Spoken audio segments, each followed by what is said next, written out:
Hi, I'm Rebecca from engVid.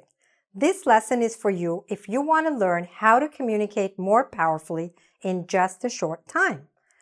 This lesson is about something called parallelism or parallel structure.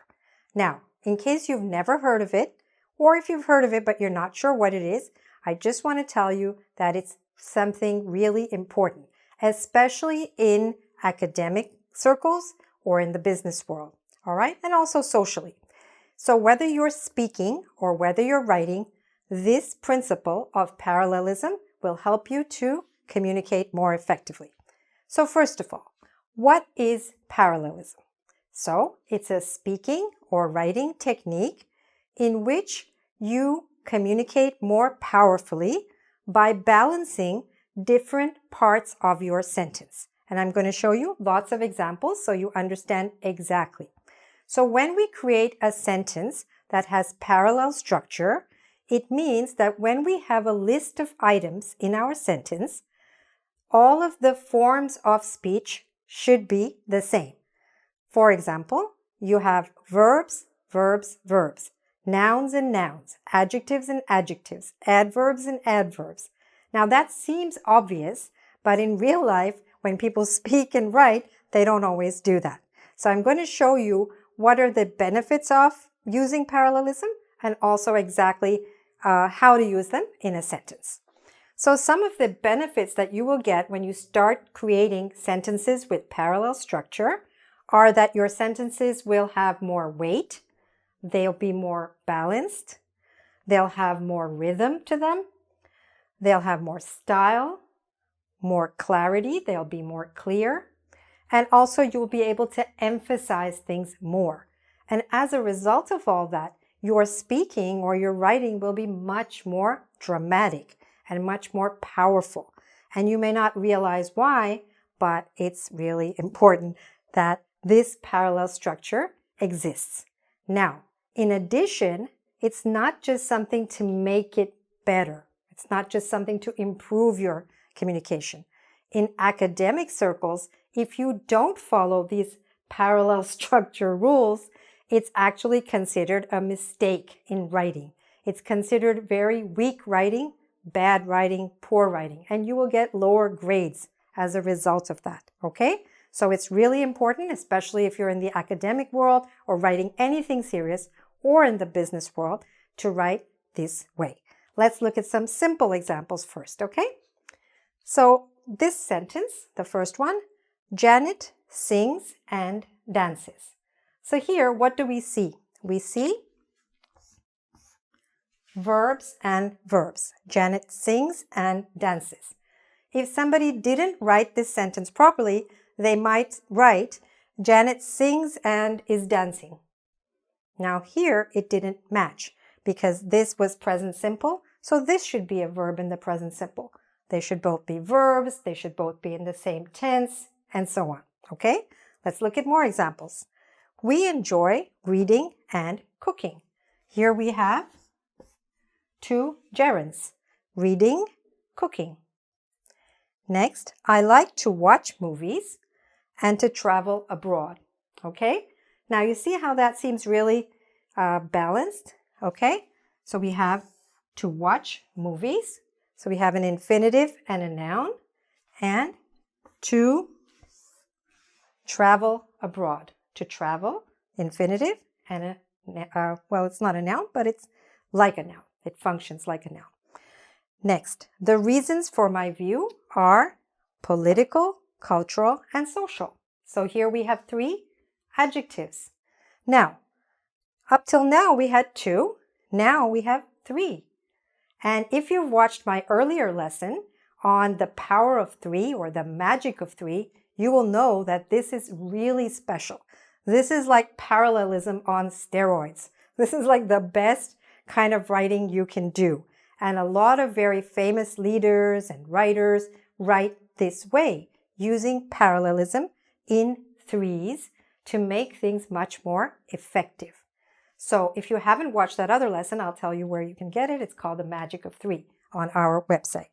So the reasons for my view are political, cultural, and social, three adjectives. The police acted quickly and carefully. Okay, so we have here quickly, carefully, 2 adverbs. And last, we enjoy comedies, dramas, and documentaries. So you have here 3 nouns, right? So that's what's important. Nouns with nouns, adverbs with adverbs, adjectives with adjectives. You get the idea, okay? Now, if you get the idea, work with me, stay with me. We're going to do a quiz and we're going to analyze some of these sentences when the parallelism falls apart. And you're going to help me to put these sentences back together to make them really strong. Okay? Let's get started. Okay, now you help me to find the faulty parallelism, the mistakes in parallel structure in these sentences. All right, let's go. Number 1, the light bulbs are in the cabinet, on the table, or the kitchen sink. Okay, think for a second. Is there a mistake in this sentence? There is. First of all, there are mistakes in all of these, okay? So I'll tell you that right now. Where is the mistake? The light bulbs are in the cabinet, on the table, or the kitchen sink.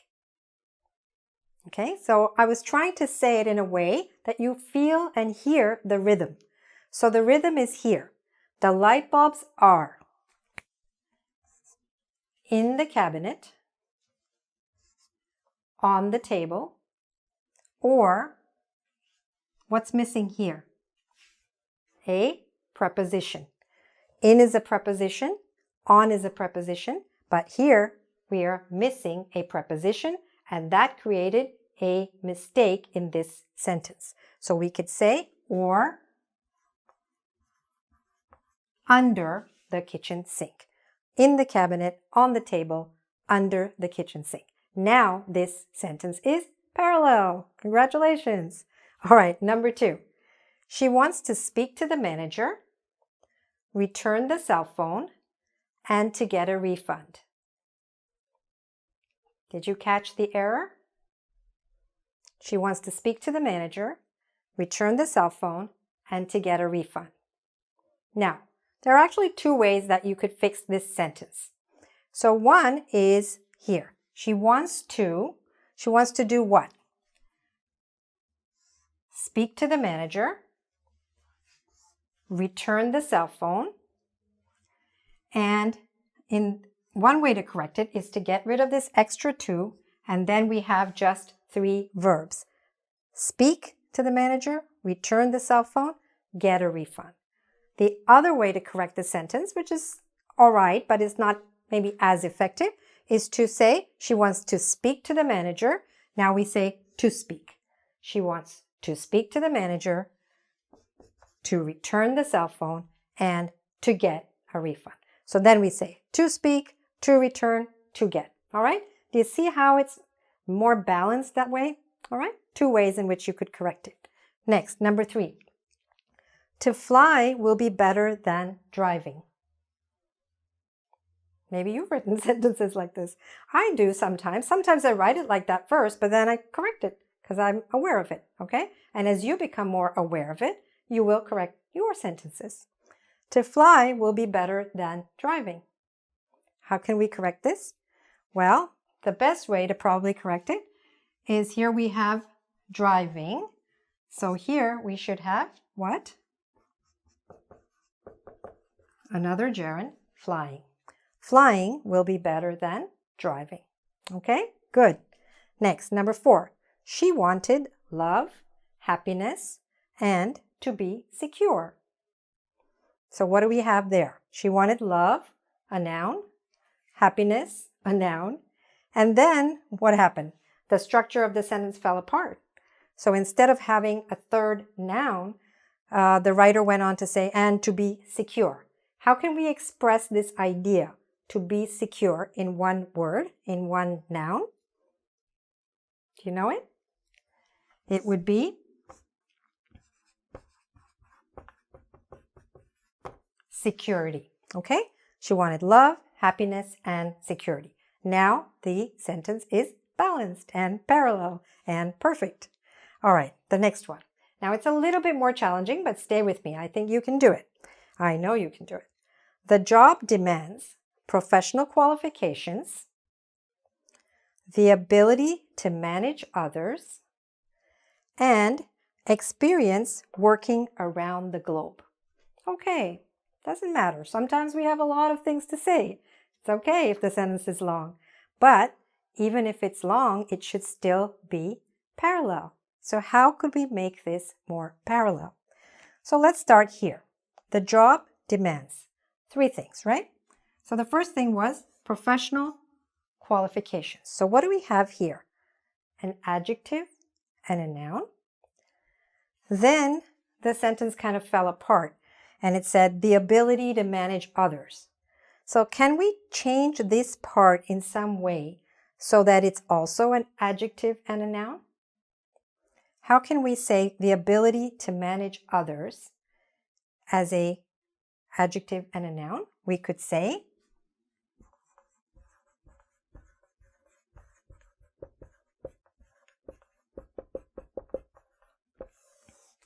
instead of saying the ability to manage others, we say professional qualifications, managerial ability, and then again, a very long-winded thing, we want to shorten it, experience working around the globe. So can you shorten that to 2 words?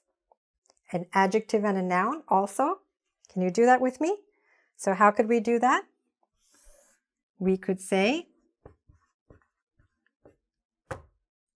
and global experience, okay? So now let's listen to the sentence. The job demands professional qualifications, managerial ability, and global experience. Okay? Now this is a beautiful, professional, business-like parallel sentence. All right? Next, the last one here, number 6. Let's start by checking your essay and look for any faulty parallelism. Okay? So, there is a problem there. Let's start by checking your essay and look for any faulty parallelism. It almost sounds like it's okay, but it's not. Because we're saying, let's start by doing what? Checking your essay, right? And so here it should be checking your essay and looking for any faulty parallelism. Okay, sometimes it's pretty hidden. It's very normal to write sentences that are not parallel in the beginning until you start really becoming aware of it, and then you enjoy it, and then you say, wow, my writing is getting so much better, my speaking is getting so much more powerful. This is a really powerful technique, okay? And as I said, if you want to make it even more powerful, check out that other lesson on the magic of 3 so that you'll learn how to make it parallel 3 times, okay? As I did, for example, in sentence number 5, okay? All right, and if you want to practice this some more, please go to our website, www.engvid.com. There you can do a quiz on parallelism or parallel structure, and you can also check out lots of other videos on improving your English, hundreds of other videos. And don't forget to subscribe to my YouTube channel. Thanks for watching. All the best with your English. Bye for now.